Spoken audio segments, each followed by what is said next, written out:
The moment you open your mouth to explain yourself, you don't sound innocent, you sound caught. Not because you did something wrong, because explanation is the language of the hunted. It's a signal, a flare in the dark. It tells everyone watching, my identity is negotiable. It tells the predator, if you push, I'll fold. It tells the room, you get to decide who I am. And once people taste that, they never stop testing you. Here's the darkest truth nobody wants to admit. Most accusations are not questions. They're hooks. They don't want your truth. They want your reaction. They want to pull you out of your center, drag you into their emotional swamp, make you plead, explain, and scramble until your voice shakes just enough to feel like a confession. Because power is not about being right.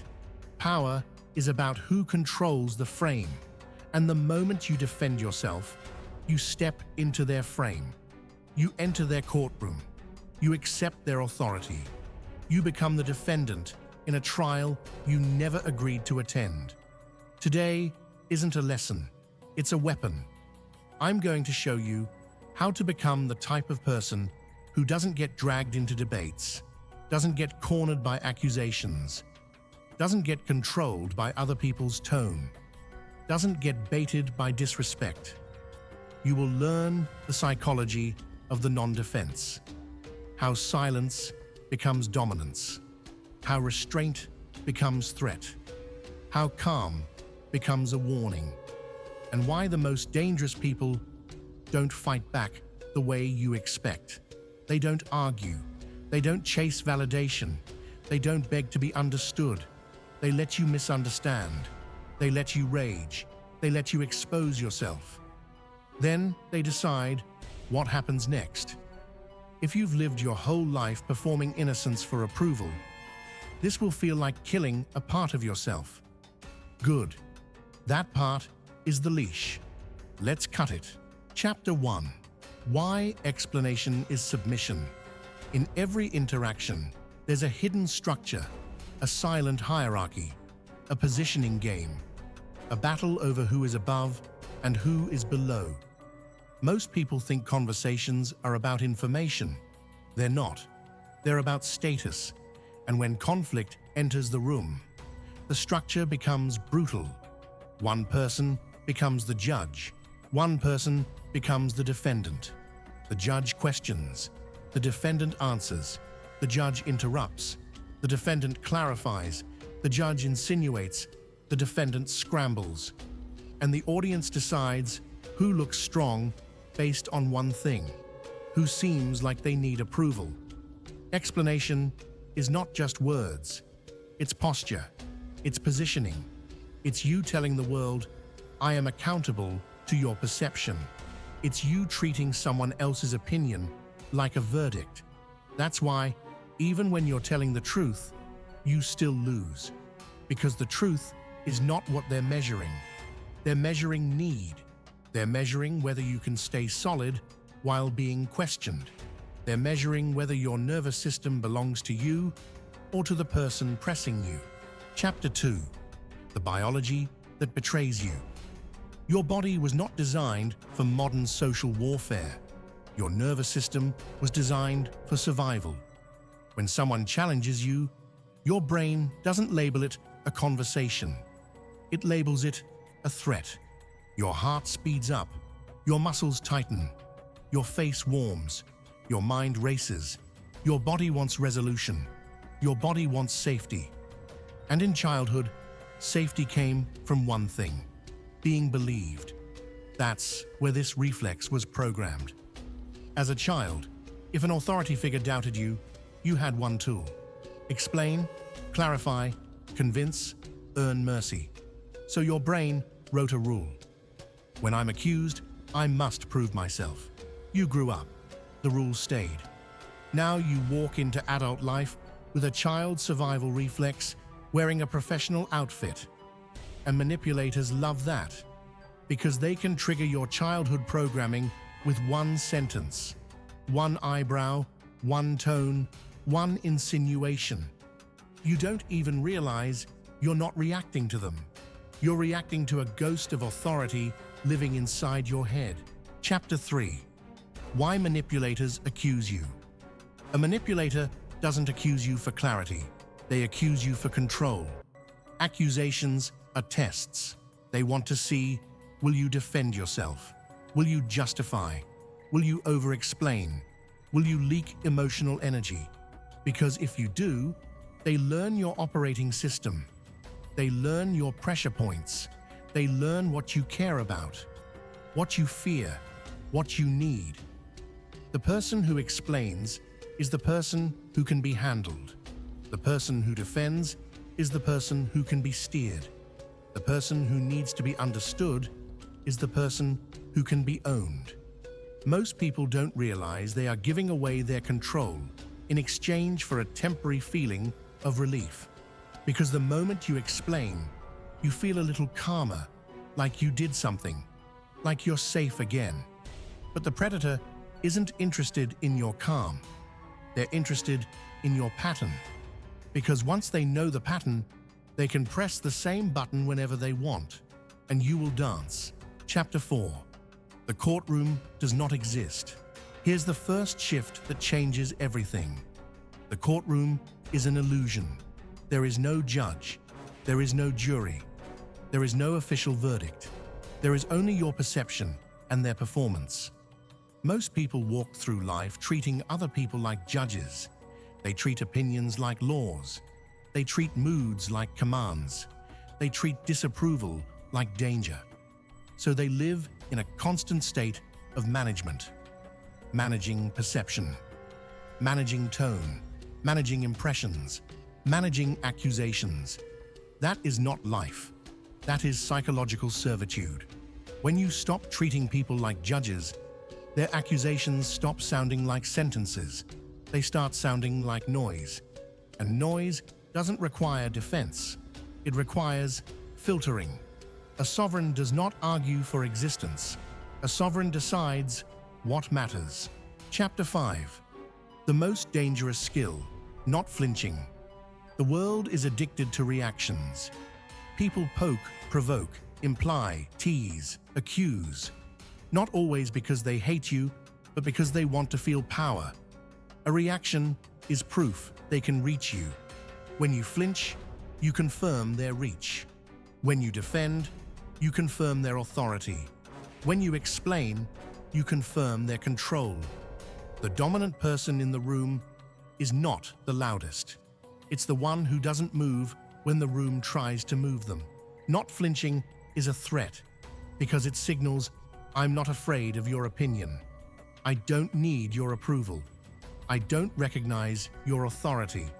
I'm not playing this game. That is what terrifies manipulators, not your strength, your refusal. Chapter 6. Silence is a psychological vacuum. Silence in conflict creates a vacuum, and the human mind hates vacuums.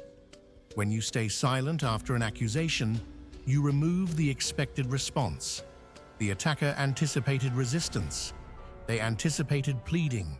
They anticipated explanation. When it doesn't arrive, their brain panics because their control strategy failed. Now, they have to fill the empty space. So they talk more. They reveal more. They justify their accusation. They soften. They backtrack. They become emotional. And without realizing it, they become the defendant. Your silence becomes a mirror. And in that mirror, they see themselves, their aggression, their insecurity, their need to dominate. Silence doesn't argue. Silence exposes. Chapter 7. The unreadable face. There is a type of calm that feels like a locked door. No emotion leaks, no panic escapes, no defensive energy escapes. The unreadable face is not emptiness, it's containment. It says, I can feel everything and still give you nothing. Most people are transparent. They reveal anxiety instantly. They reveal irritation instantly. They reveal fear instantly. That makes them easy to manipulate Because people don't manipulate truth, they manipulate emotion. If your emotion is readable, you are controllable. If you are unreadable, you become dangerous. Because now they can't map you, they can't predict you, they can't steer you. Uncertainty is a weapon when you control it. Chapter 8. Never defend. Reframe. When you must speak, you do not defend. You reframe. Defense accepts the premise of the accusation. Reframe changes the premise. Defense tries to clear your name. Reframe quietly questions their position. Defense is reactive. Reframe is evaluative. Reframe communicates, I'm not proving myself. I'm assessing you. This is a violent shift, done with calm words. You acknowledge the sound without accepting the meaning. You let their statement exist without letting it enter you. And you do it without emotion. Because emotion is fuel, and you don't give fuel to people trying to burn you. Chapter 9. Agree and amplify. Turn their weapon into a toy. There is a move that disarms people instantly, not by fighting, by making their attack useless. You agree without shame, then you amplify without fear. Not to be funny, to signal immunity. Because the goal is not humor. The goal is to demonstrate, this cannot touch me. When you turn an insult into something small, you shrink its power. When you treat their accusation like a toy, you treat them like a child holding a toy. And that is dominance. The attacker wanted to make you scramble. Instead, you stay calm, and their energy collapses in their hands. Their weapon turns into a prop. They feel stupid holding it. Chapter 10. The psychology of amused mastery. Amused mastery is peak status. It is calm without fear. It is humor without defensiveness. It is detachment without weakness. It signals, I am safe. I am solid. I do not need to fight you. I do not need to correct you. I do not need you to agree. People confuse dominance with aggression. Real dominance is restraint. Real dominance is being able to destroy someone and choosing not to. That choice is felt because the strongest people do not advertise their strength. They demonstrate it through what they refuse to do. They refuse to panic. They refuse to chase. They refuse to plead. Their calm is not softness, it's control. Chapter 11. Answer a question with a question. Accusations often come disguised as questions, not for understanding, for positioning. The moment you answer normally, you accept the frame. So you don't answer like a defendant. You respond like an evaluator. You do not clarify. You investigate. Not loudly, not emotionally, coldly. You make their behavior the subject. You make their tone the subject. You make their need to accuse the subject. Now, they are forced to look at themselves. Manipulators hate reflection, because reflection removes their mask. Chapter 12. Fogging. Agreement without surrender. There is a technique that makes aggressive people feel powerless. It's called fogging. You agree with whatever is reasonable without absorbing the shame. You accept reality, not their narrative. You accept a mistake, not an identity attack. You accept facts, not humiliation, because humiliation is the hook, and you refuse the hook. Secure people can admit flaws instantly because their identity is not fragile. Fragile people argue forever because they are protecting a false self. The ability to say calmly, fair, possibly, could be, maybe, is not weakness, it is armor, because you just removed the battlefield. And if there is no battlefield, the attacker has nowhere to stand. Chapter 13. Why defensiveness is actually self-doubt. Here is the brutal truth. If you feel compelled to defend, it's usually because a part of you is unsure. Not always about the accusation, about yourself. When someone touches a wound, you react. When someone touches something you're secure in, you don't. The goal is not to become emotionless. The goal is to become integrated, to know yourself so deeply that accusations can't destabilize you, because you already know your darkness, and nobody can expose what you already own. Chapter 14. Integration, the untouchable state. Untouchable doesn't mean perfect. Untouchable means complete. It means you've accepted your shadow, your flaws, your contradictions, your capacity for mistakes. So shame has nowhere to land, because shame needs denial.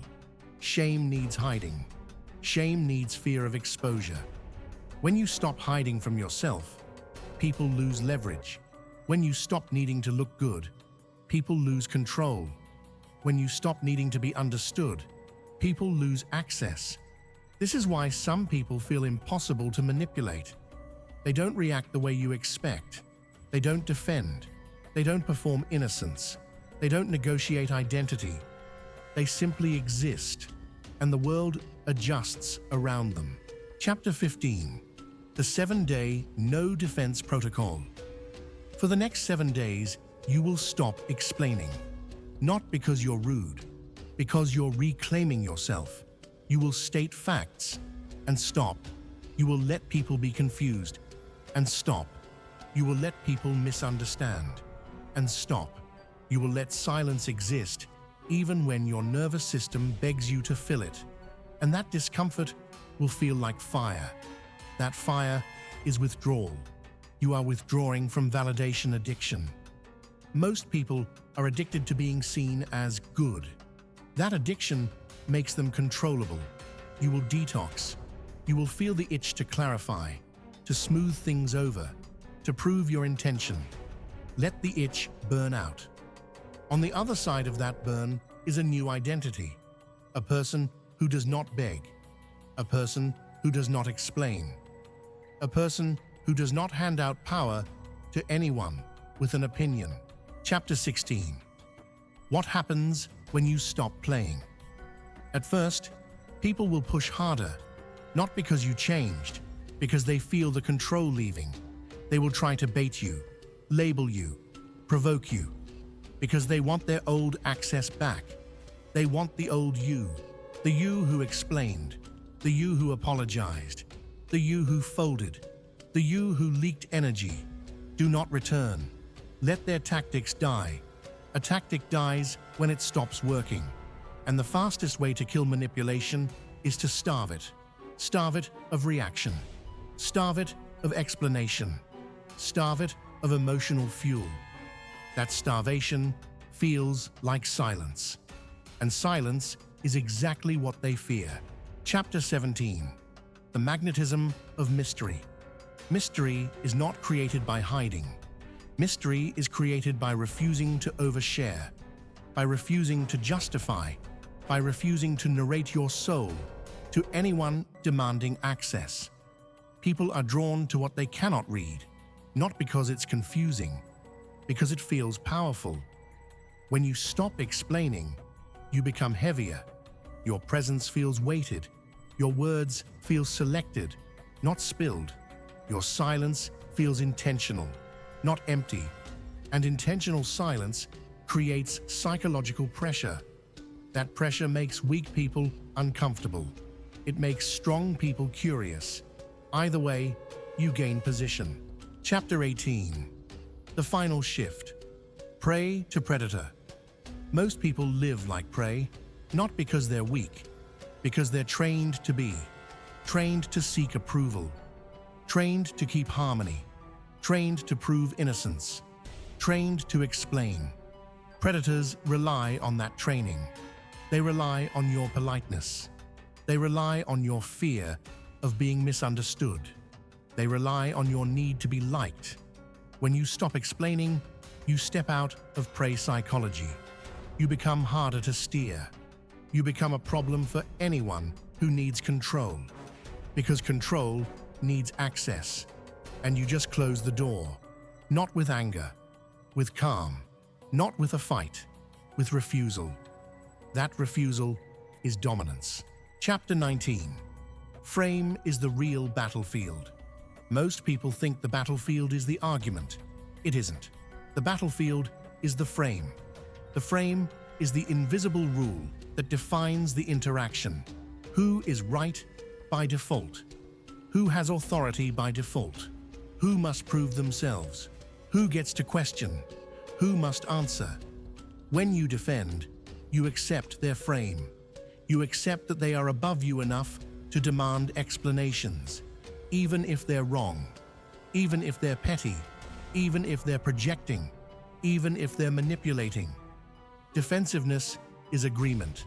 It's consent, and power is often nothing more than consent given to the wrong people. You don't defeat manipulation by winning arguments. You defeat manipulation by refusing the frame where arguments are required. Chapter 20. Why being understood is a trap. The need to be understood sounds noble. It sounds mature. It sounds like emotional intelligence. But in social warfare, it is a weakness. Because being understood is often code for, I need your perception to align with my identity so I can feel safe. That safety is not real. That safety is borrowed. And borrowed safety turns you into a dependent. Once you depend on being understood, anyone can destabilize you by misunderstanding you on purpose. And they will, because some people don't misunderstand accidentally. They misunderstand strategically. They twist meaning. They remove context. They weaponize your tone. They reframe your actions. Not because they're confused, because they want control. If you chase understanding, you chase a moving target. If you chase validation, you chase an illusion. And the chase makes you look weak. Stop chasing. Chapter 21. The invisible contract you must break. Most people have an invisible contract with the world. If I'm good, people will treat me fairly. That contract is fake. It was written by childhood hope. The world does not reward goodness with fairness. It rewards strength with respect. And strength is not aggression. Strength is boundary. The strongest boundary is not a wall. It is a refusal to participate, a refusal to explain, a refusal to prove, a refusal to submit. When you stop explaining, you break the invisible contract. You stop expecting fairness. You stop expecting understanding. You stop expecting people to interpret you correctly. And the moment you stop expecting, you stop being controlled. Chapter 22. Calm is not peace, it's control. People confuse calm with peace. Calm is not peace. Calm is dominance over your nervous system. Calm is you telling your biology, we are not reacting. Calm is restraint, and restraint is threatening to anyone who relies on your emotional leakage. Your calm forces them to face themselves. Because if you don't react, they cannot redirect blame. If you don't explain, they cannot trap you in contradictions. If you don't fight, they cannot paint you as unstable. Your calm makes their tactics visible, and visibility kills manipulation. Chapter 23. The 3 types of accusers. Not everyone accuses you for the same reason. Some accuse you because they're insecure. Some accuse you because they're projecting. Some accuse you because they're hungry for power. But your response should be the same. No defense, because defense rewards the accuser with attention. Defense tells them they were important enough to pull you out of your center, and that reward trains them to do it again. Even good people can become addicted to the power of your defensiveness, because when you explain, they feel superior. They feel like the decider, so they push again. Your non-defense ends the addiction. Chapter 24. The energy tax. You've been paying. Every time you defend yourself, you pay an energy tax.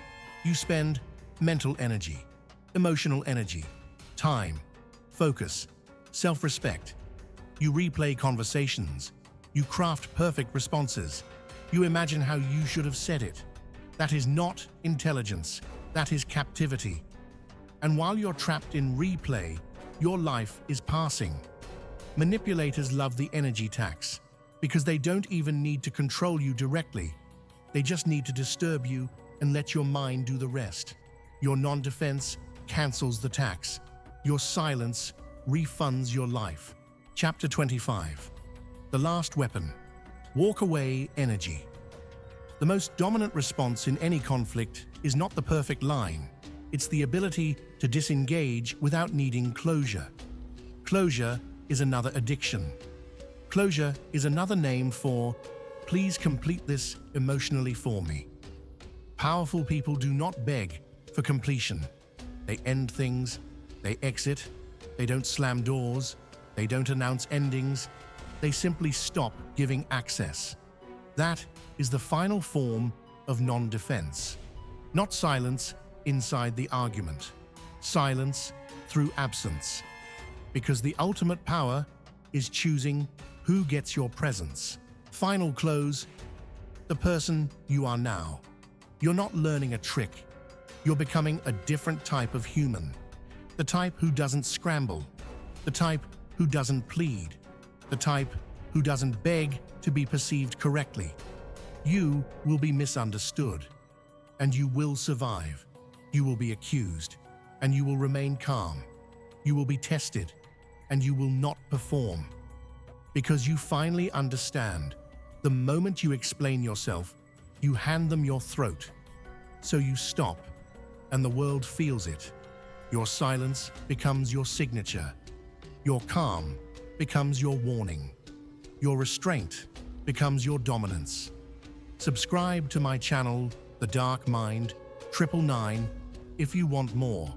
Not for motivation, for power.